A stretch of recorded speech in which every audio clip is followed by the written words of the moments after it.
So this is a short video looking at how to lay out a schematic. Just a few tips before we get started.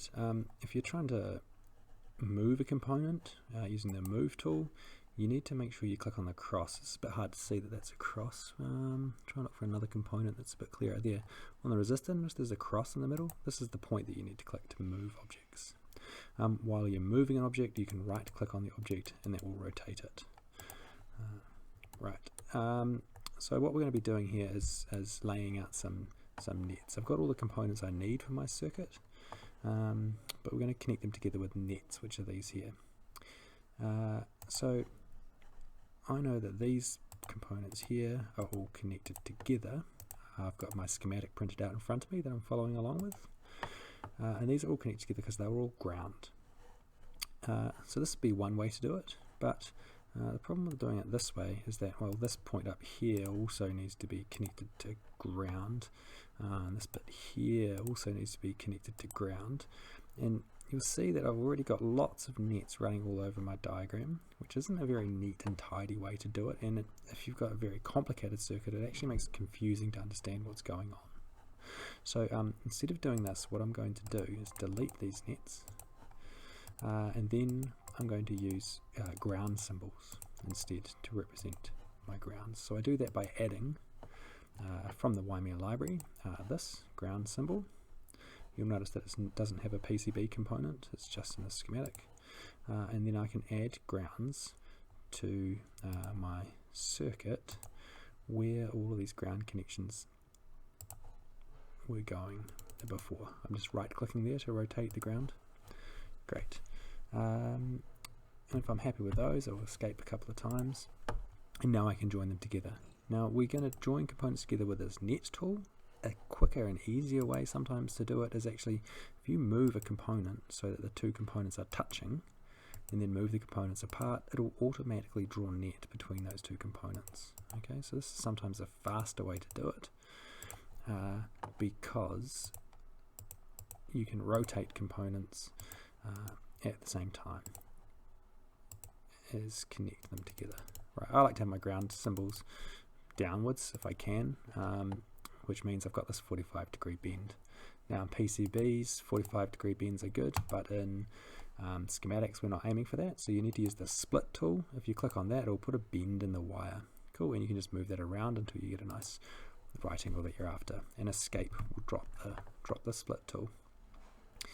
Right, so now I'm going to add some more nets to components like this, and I'm going to show you one other thing. Now it's a bit pointless doing it in this example, but the other thing we can do is name our nets. Now this net here that I've drawn is called N$3. That's because it's the third net I've put. I can actually name this. Now this is my signal. This is where the signal is going to be coming into the circuit. So I'm going to label that net signal, and I'm going to display the label so that we can see what this net is called. Great, so this net is called signal, and the signal actually needs to join on over here as well as to this component down here. So if I name this net here, which is currently called N$2, if I give it the same name, if I call that signal as well, it gives me this warning. Do I want to connect N$2, which is this net, to signal over here? If I say yes, it's actually going to connect these two nets together. Notice this one's called signal and this one's called signal, which means that component and that component are connected together, but it's just not shown on the schematic. Not a big deal on a tiny little schematic like this one, but can be quite helpful if you've got a big schematic like with a microcontroller in it or something like that, where you have lots of nets, or you have lots of components that need to join to the same thing. Then it can be very helpful just to label them instead of running lots of nets across your schematic. Cool, I'm going to label this one here net as well, signal as well, and place the label. There you go. So these three here are all connected together, even though they're not shown being connected together. Right, I'm just going to finish up my diagram. Oh, I missed a ground thing there, so I've just copied that ground one. These are all connected to ground. And then I'm going to draw in some more nets here, they connect together. So again, I'm just following my schematic.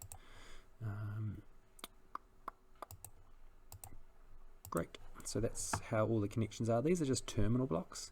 At the moment, they don't have very useful names, so I can rename these.